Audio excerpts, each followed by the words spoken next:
Good afternoon, ladies and gentlemen. As I mentioned this morning, we have with us today the United States Ambassador to the United Nations, Susan Rice.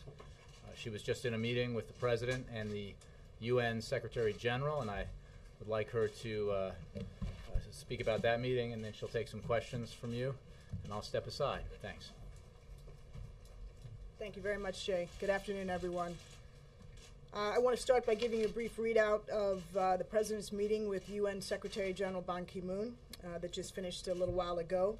As you might expect, a significant portion of that meeting was devoted to discussing the situation in Libya.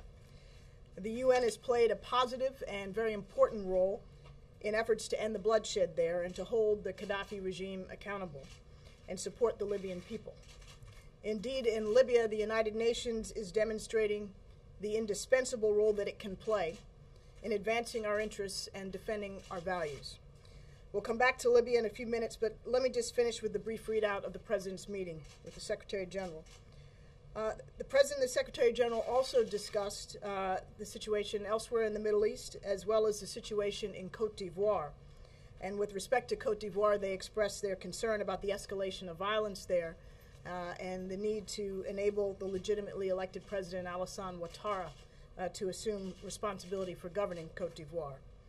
They also discussed the historic referendum that recently took place in southern Sudan, where the people overwhelmingly voted for independence, and they discussed the vital work that the UN and the international community have still to do, along with the parties to the Sudanese conflict, to resolve outstanding issues and ensure lasting peace as the South gains its independence in July of this year. The President and the Secretary General also discussed their shared agenda to build on the strengths of the United Nations while pursuing and implementing very important management reforms as well as budgetary discipline. And finally, President Obama reaffirmed the administration's strong belief that the United Nations continues to play a vital role in addressing tough global and transnational threats, and in doing so, its work enhances the safety and well-being of the American people. Now, coming back to Libya, as you know, on Saturday night in New York, the Security Council unanimously adopted Resolution 1970, a tough and binding set of sanctions aimed at stopping the Libyan regime from killing its own people. As you know, from the very beginning of the crisis in Libya, we've been clear that it's vitally important for the international community to speak with one voice, and it has done so with an unusual and important sense of urgency, determination, and unity of purpose. This resolution that we passed had several important components. First, it refers the situation in Libya directly to the International Criminal Court. This is the first time that the Security Council has unanimously voted to refer a case of heinous human rights violations to the ICC. Secondly, includes a travel ban and an assets freeze on key Libyan leaders. It imposes a complete arms embargo on Libya and mechanisms to enforce it. And finally, it takes new steps against the use of mercenaries by the Libyan government to attack its own people, and it facilitates the delivery of vital humanitarian assistance. These sanctions and accountability mechanisms should make all members of the Libyan regime think about the choice they have before them: violate human rights and be held accountable, or stop the violence and respect the Libyan people's call for change. There's no escaping that critical choice. Meanwhile, all the members of the United Nations Security Council are united in their determination that these sanctions work and work as swiftly as possible. But the Security Council has not finished its business and will continue to monitor the situation in Libya quite closely. And I'll reiterate what the President said over the weekend. Now is the time for Colonel Gaddafi to step aside to prevent further bloodshed and to allow the Libyan people to have a government that is responsive to their aspirations. I'm happy to take a few of your questions. I just want to, if I could, I'll call on people. And what I'd like to do is do all questions for Ambassador Rice now, and we can get to other issues after that. So, Darlene, why don't you start? Thank you. Madam Ambassador, can you update us on the status of the talks for instituting a no-fly zone? How far along are those talks? Well, as Secretary Clinton said today in Geneva, these talks are underway with our partners in NATO and elsewhere. We have made clear that it is an option that we are considering and considering actively and seriously. Steve, are you prepared to offer material support to the anti-government rebels in Libya? Well, we are, first of all, in communication with all sorts of elements of Libyan society, civil society, leaders of all sorts, to understand their perspectives and be able to be as supportive as we can of the Libyan people's aspirations for freedom and for justice. It's unclear at this point who will emerge as the critical opposition elements, and we await to see how the opposition will coalesce. And in that context, it's certainly premature, I think, to begin to talk about any kind of military assistance. Dr. Rice, thanks for being here. In an interview with several reporters, Muammar Gaddafi said that he's not going anywhere. He's never used force. All my people love me. And he expressed surprise that the United Nations would impose sanctions and implement a travel ban based purely on media reports. I was wondering if you had any response to any of the things he said in the interview. It sounds just frankly delusional. And when he can laugh in talking to American and international journalists while he is slaughtering his own people, it only underscores how unfit he is to lead and how disconnected he is from reality. It makes all the more important the urgent steps that we have taken over the course of the last week on a national basis, as well as the steps that we've taken collectively through the United Nations and the Security Council. And we're going to continue to keep the pressure on. You've seen reports about the massive quantity of resources, some $30 billion that the Treasury Department has seized since the assets freeze went into effect on Friday. And this in light of the fact that Colonel Gaddafi and his son Saif say they have no resources out there to be seized. They've led a clean and uncorrupt life. All right, when you talk about Colonel Gaddafi slaughtering his own people, he appeared to be doing that a week or so, even longer. And yet the president stopped short of calling for regime change until this weekend. So why did it take so long for you to call for regime change? The president was saying it's up to the Libyan people. Now you're saying Gaddafi has to go. He's been slaughtering his people for days. Why did it take until this weekend to say he has to go? Well, first of all, it is up to the Libyan people, and we will continue to be very supportive of their efforts to achieve the universal rights and the freedoms and the opportunity that they are seeking. I think we have been very, very clear about what is right and what is moral in this situation and what has been unacceptable and inexcusable violence. And we have taken very strong and very swift actions to confront that. On Friday, we froze the assets of Libya's leaders, and on Monday, $30 billion, an unprecedented quantity of resources have been seized in just over the last several days. On Saturday, the Security Council, with U.S. and leadership of others, moved at a speed that is, I can tell you from my experience, almost unheard of, to pass unanimously a resolution that not only imposed a travel ban and assets freeze and arms embargo, but referred the situation in Libya for the first time on a unanimous basis to the International Criminal Court. So, 23rd. What changed from February 23rd when the president did not call for regime change? First of all, the situation has evolved. We have been, as the president has said, focused very urgently on the protection of Americans and ensuring that Americans are safe. But we have also, at the same time, been actively working and planning to enable the swift and decisive response that you've seen forthcoming from the U.S. government. Bill. There's been some talk about oil embargoes, but does that make any sense now that it appears that most of the oil production is in the hands of rebel forces?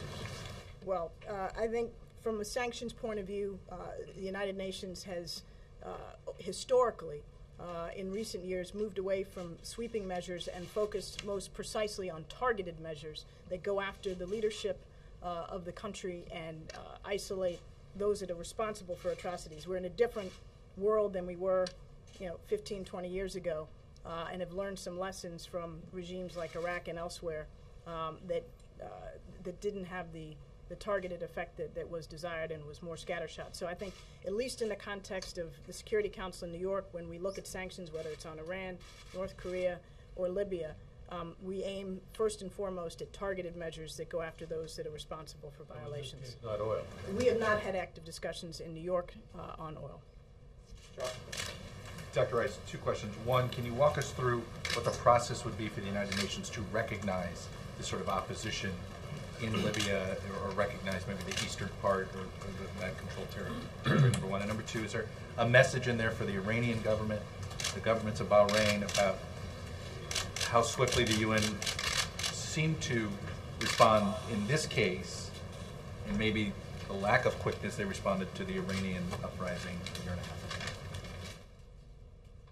ago? The question of recognition is a very complicated one, and to recognize or seat a changed government requires a vote of a UN credentials committee, and depending on the murkiness of the situation, that can be more or less complicated. We're dealing now with a request to the Secretary General from Gaddafi to withdraw accreditation for his diplomats in New York, who stood up, his perm rep, his deputy perm rep, to the regime, and have been very clear in calling for the kinds of measures that the Security Council took on Saturday. It's too soon to say, in all honesty, how issues of credentials and issues of recognition will be sorted out. Unless and until there's an obvious alternative government, it's hard to give credentials to. It depends on how it evolves. Unless and until there's an obvious alternative, it's hard to take from one and give to another, because there's not a clear other to whom recognition can be given. Well, I think when what enabled the Security Council to act so swiftly and decisively in this instance was that there was just an egregious and widely reported series of mass killings by security forces on innocents. Not only those protesting, but those who stuck their heads out of windows, going into hospitals reportedly and shooting those dead that had already been wounded, shooting people as they came out of mosques. And all of this, I think, served to galvanize a sense of outrage and determination on the part of the Security Council and the rest of the international community that action had to be taken. And quite unusually, the first calls came from the Arab League and the African Union, and subsequently the OIC for this kind of action. And the fact that Libya's own diplomats in New York were urging decisive action, I think, also was an important factor. You've reiterated the call for Gaddafi to go, and yet the U.S. doesn't have significant contact with the Libyan opposition. If he were to oblige and get on a plane and go, what does the U.S. want to see happen next? Well, obviously, the United States wants to see a responsible government emerge that respects the will of the Libyan people. There's a serious institution building challenge that exists in Libya, but in Libya, as elsewhere in the region, we believe there are universal rights that need to be acknowledged and respected, and processes that are determined by the people in each of these different countries that charts a specific course that's suitable to that country. We would be wrong of us to sit here with a roadmap for political transformation in Libya, but our consistent message across the region and indeed across the world is that the people deserve the right to chart their own future in a fashion that is that enables them to express themselves freely, assemble freely, select their leaders, and do so free of violence and intimidation. Why don't we get one more for Ambassador Rice? Margaret? Thank you. Ambassador, two questions. With regard to the military question, I know you're saying it's premature to decide whether to commit troops. Is it the U.S.'s position that that would need to be done through a NATO commitment and not through a U.S. military commitment? And then secondly, in the conversations with Ban Ki-moon, is the President discussing more broadly how to do a proactive strategy with the unrest that's sweeping the Middle East, and how do you get ahead of that? Well, let me come to your second question first. The President and the Secretary General discussed the region broadly, and the international efforts, including those led and coordinated by the United Nations, to be responsive to developments in each of these countries. So, for example, the Secretary General reported that he has sent high-level teams to both Egypt and Tunisia to engage those governments about the process of transition and the political support that the United Nations and the international community might be able to provide in support of those political transitions. With respect to Libya, the Secretary General indicated that he intended to name a senior-level person to coordinate the United Nations humanitarian and political efforts with respect to Libya. That was something that we had encouraged and welcomed. And so there was a real effort discussed and agreed that would help to coordinate and consolidate both the humanitarian response, particularly with respect to Libya, and the political efforts to help support the democratic transformations that we hope are underway in various parts of the region. With respect to the military question, and we are in discussions with partners and allies in NATO and elsewhere. We have been very clear that we have a range of options, a wide range of options that we're considering, but it would be premature to say more than that. Sorry, but you don't want the U.S. It seems like the U.S. doesn't necessarily want a U.S. stamp on any action. The President's taking great pains to say there has to be a unified response. Is that a decision? I think it's frankly quite premature to speculate about any potential military action. We're simply in the process of planning and discussing various contingencies. One more, Jay. Ambassador Rice. One more. April, one more. Okay, thank you. Ambassador Rice, you said something to the effect that we have not actively discussed oil at the UN. Are you talking about specifically the Libyan issue, or the increase, the request to increase oil in other countries like Mexico, Canada, and some portions of Africa? No, I was responding to the specific question of whether multilateral oil sanctions have been discussed actively in New York with respect to Libya, and the answer to that is no. So what about the other issues have not been, to my knowledge, discussed in any formal venue, and it's really not the place where that kind of discussion would occur. And also, could you quantify the $10 million for the humanitarian efforts that the United States has committed for those refugees who are fleeing into the other countries that are bordering Libya? Well, the U.S. government has begun to mount a very robust humanitarian response that will include resources to the various concerned agencies like the High Commissioner for Refugees, like the International Organization for Migration. We'll also be looking at other kinds of humanitarian needs. The Secretary General explained to the President today, for instance, that the UN is quite concerned about the dearth of medical supplies in Libya, and the importance of urgent action being taken to ensure that those kinds of critical humanitarian needs are met, and we'll be supportive of those efforts as we always are. Okay, Thank guys, you. I got to let the ambassador go. Thanks very much. Thanks, Dr. Rice. See you. Okay, we'll return to our regular programming. Let's see. I know, sorry, in the back. Yes, sir. Thank you, Jay. The governors have had meetings with the president. What are the requests that they have made the administration seems likeliest to comply with in short notice? You mean broadly speaking? If you want me to give you, I can give you a readout on the meeting itself today and the issues they discussed. I don't have any specific. You know that the president did announce today support for legislation that Senators Wyden, Brown, and Landrieu have introduced that would speed up the innovation waiver for states to have with ideas of their own to pursue healthcare reform in their states from 2017 to 2014. That was obviously a major announcement he made today. That would be along the lines of the waiver on welfare a few years ago. I don't know how to compare it to that, but I think if you saw the announcement, and I'm sure you've seen the remarks, the president is very interested in the very good ideas that states might have to achieve the goals set by the Affordable Care Act in different ways. And he now supports the legislation put forward that was originally put out last year and again a few weeks ago that will allow the states 3 years earlier than planned to propose initiatives that can bring them to achieve the goals set by the Affordable Care Act through the innovative ideas that they themselves come up with. And that's the kind of flexibility that the president thinks is important and that he wants to give the states when appropriate. Perry.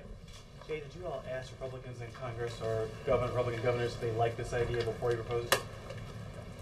Well, I don't know that, if you mean the president, that he had any discussions with Republican governors. It seems like there's a lot of support for this idea right now, so I'm curious if you, other than from Scott Brown, so I'm just curious if you vetted it with anyone to see if they would like it first. Seems like a... Well, we think that the states will be and are interested in this kind of approach to implementing the Affordable Care Act, in that it gives them more flexibility to achieve the very important goals that the Act lays out in terms of coverage, no cost to the deficit, levels of benefits, and the four items that were laid out. So I think that we expect and hope that there'll be support in Congress for this.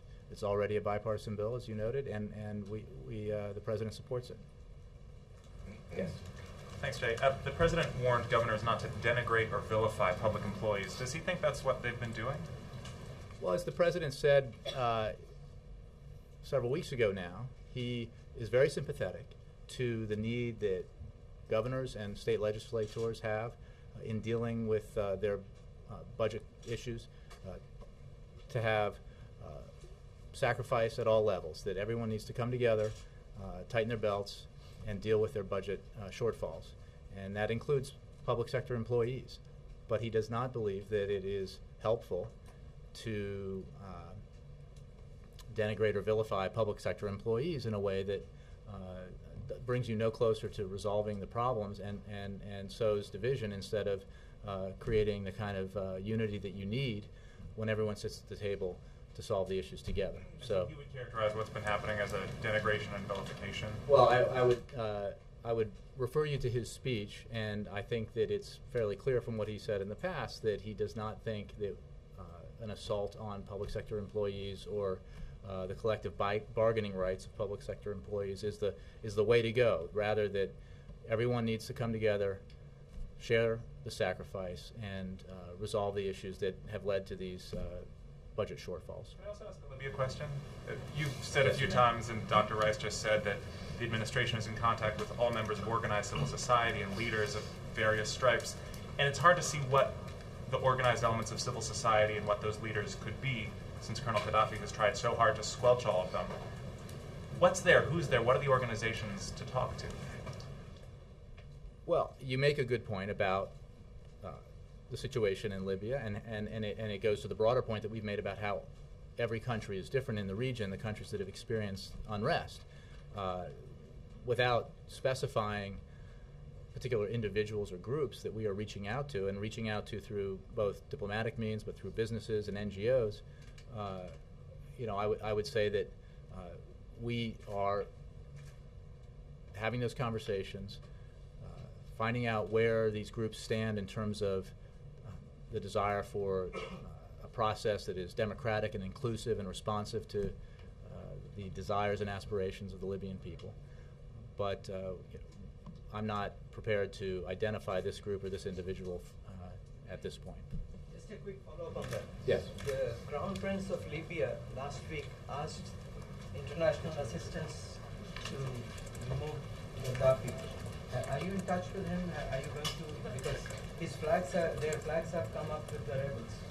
Again, I'm not able to specify individuals that we're in touch with, and I want to emphasize that the channels we are using are not just government channels. They are also through the business community and NGOs and other channels that we can use to talk to these groups who are interested in democratic reform and being responsive to the aspirations of the Libyan people.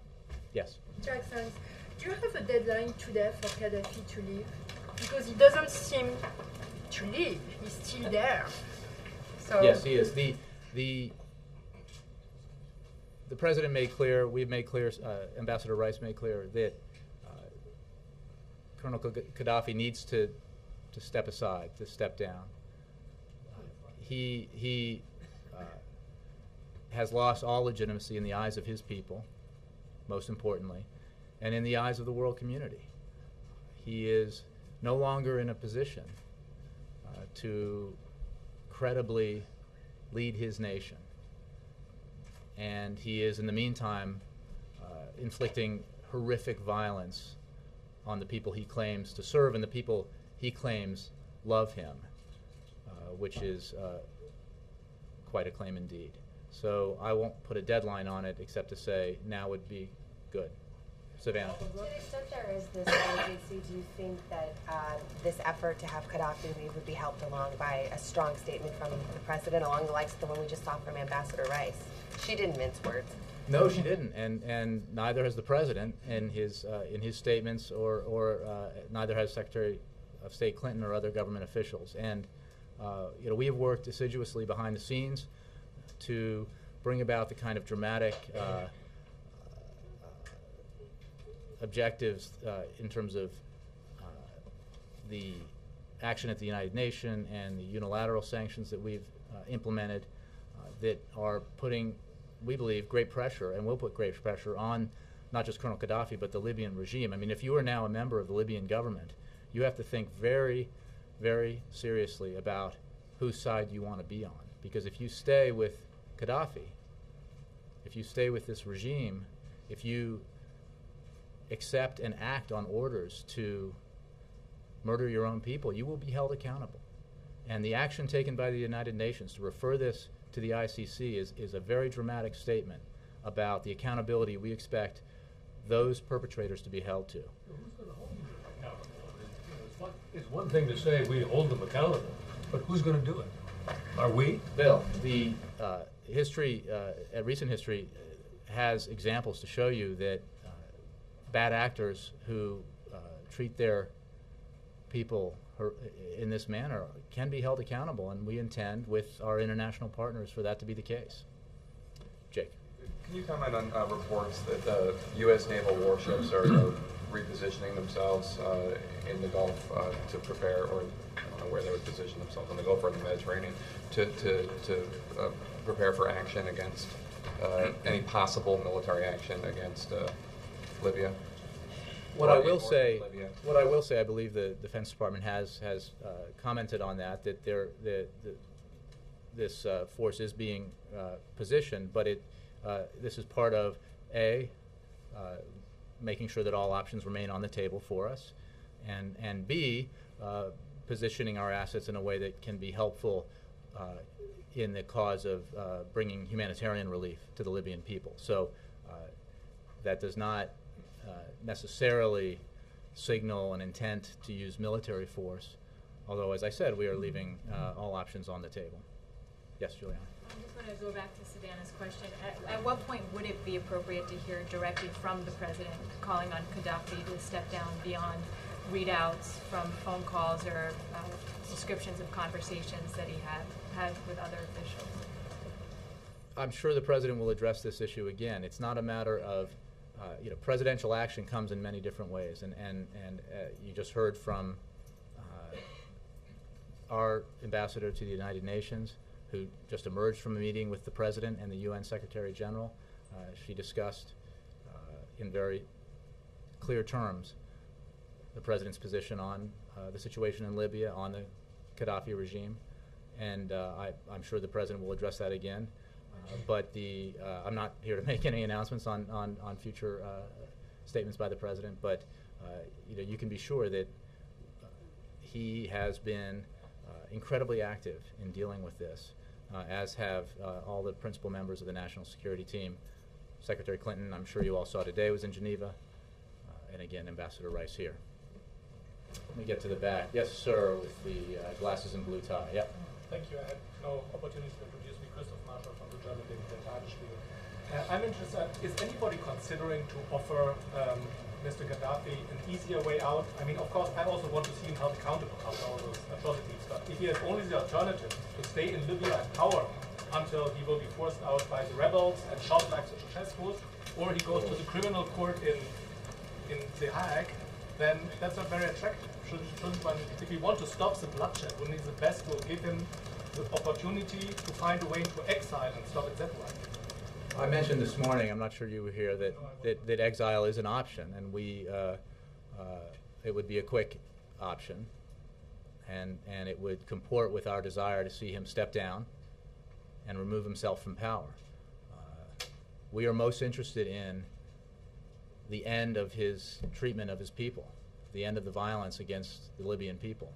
And if exile is a quick option to make that happen, we would support that. But he and others will be held accountable for their actions, regardless. Jay, in a different part of the world, yes. The Irish general election is held on Friday. Do you have any reaction to the results from the election with Gerry Adams now taking his place in the Dáil, the first time he's been in Irish Parliament? And also, there are reports that the president is now going to add Ireland to his visit when he goes to the G8 summit in May. Do you have any confirmation of that? I don't have any scheduling announcements to make in terms of presidential travels, and I'm afraid I don't have a reaction to the elections for you. I'm sure the State Department would be one place you could go for that. Yes, Chuck. Jay, I want to ask about something Secretary Gates said on Friday when he said that a future defense secretary would have to have his head examined if they recommended a land war like Iraq or Afghanistan to another commander-in-chief ever again. What does the president say to a parent of a soldier in the battlefield right now in Afghanistan who might be wondering, well, Secretary of Defense says they need to get their head examined, isn't it time to start withdrawing sooner rather than later? I haven't seen the Secretary's comments or the context of the comments, but what I would say, Chuck, is that the President takes his responsibility as Commander-in-Chief enormously seriously, and that is why, with regard to Afghanistan, for example, he engaged in this intense, deliberate process to review our policy to make sure that it was the best possible policy towards the aims, the objectives that he set out, because he believes that asking our men and women in the armed services to serve in harm's way is a heavy, heavy duty that needs to be done with utmost seriousness. And he, again, I can't, in comment to the Secretary's remarks, I pretty, I mean, I know, it's a pretty wildly, I mean, I guess, is the President, this is his Secretary of Defense who questioned the entire premise. Well, again, I'm not sure of the context. You have a war like this again. But Chuck, I'm not sure of the context of the comments, and I think that I'm sure the Secretary feels, as we all do, that war is a terrible enterprise that you pursue only when your national interests demand that you do it. But beyond that, I don't have a comment. Mr. Nolan, do you still want to ask me? Sure. How do you reason with a foreign leader who may be delusional? Well, that's delusional is a very good word, and it's the word that Ambassador Rice used. Right. I don't think we're attempting to reason with him beyond making the choices he faces starkly clear, and that goes for not just Colonel Gaddafi, but those around him, who the circles of people in the regime around him who make up the protection that keeps him in power. Everyone who is a member of that support network is placing himself or herself at great risk of being held accountable in a very serious way. And many of them have now had a substantial amount of their assets frozen by the actions taken unilaterally by the United States, announced by the Department of Treasury. And the consequences of their actions are being felt and will continue to be felt. And we would certainly urge those around Colonel Gaddafi to reconsider their position. A follow-up to Mark. Yes, if he is delusional, is he, in all seriousness, if he's delusional, is he capable of understanding the magnitude of what is happening and what the world community is requiring and requesting of him and saying? I can't psychoanalyze Colonel Gaddafi, and I would simply say that we in the international community are making very clear what he needs to do and what our position is, and I'm sure that he and those around him understand very clearly what our position is and what choices they face now with this kind of united international opposition to what he's doing and to his government. Yes. Jay, the characterization of Libya, delusional leader, brutally suppressing his people, facing sanctions, it sounds an awful lot like Iran as well, and yet we equivocate about calling for ouster of Ahmadinejad. Why do we do that? What I will say very clearly about what we've seen in Libya is unlike anything we have seen in the unrest in the Middle East thus far, in terms of the mass brutalization of people, the random killings, as the ambassador mentioned, shooting people in windows in hospitals, protesters, unarmed, peaceful protesters on the street. We have also condemned the violence that other governments, including the Iranian government, have used against peaceful protesters in no uncertain terms, and we do it again today. And we note with continued astonishment the hypocrisy of the Iranian government, as recently as today, where the foreign minister, I believe, claimed that there was absolutely no comparison between the protests in Iran, the peaceful, broad-based, pro-reform protests in Iran that were brutally suppressed, and the protests that they claim to support in other parts and other countries in the region. So that hypocrisy is clear for everyone to see. Come out and call for Ahmadinejad's ouster.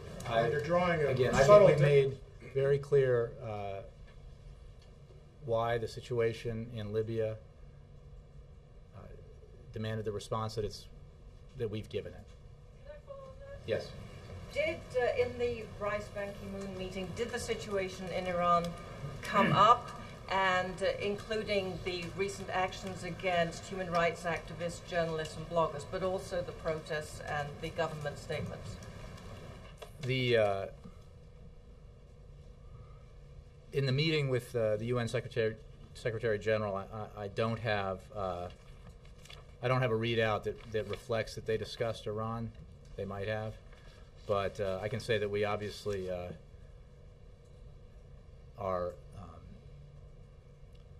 find the detention of opposition leaders to be unacceptable, and we call on them to be treated well and released. And is there a concern that the turmoil in the Middle East may be empowering Iran? There is some talk that it may be doing that. What is the White House view of this? Our view is that peaceful protests by populations in different countries that are representative of broad interests and broad segments of society in a demand for peaceful democratic change are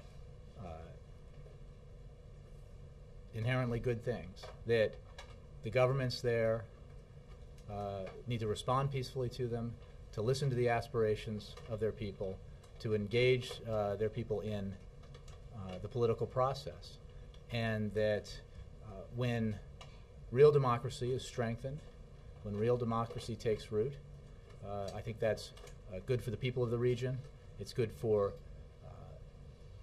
the rest of the world, and it's good for the United States. That doesn't actually That's it. answered my question. Thank you though. very much.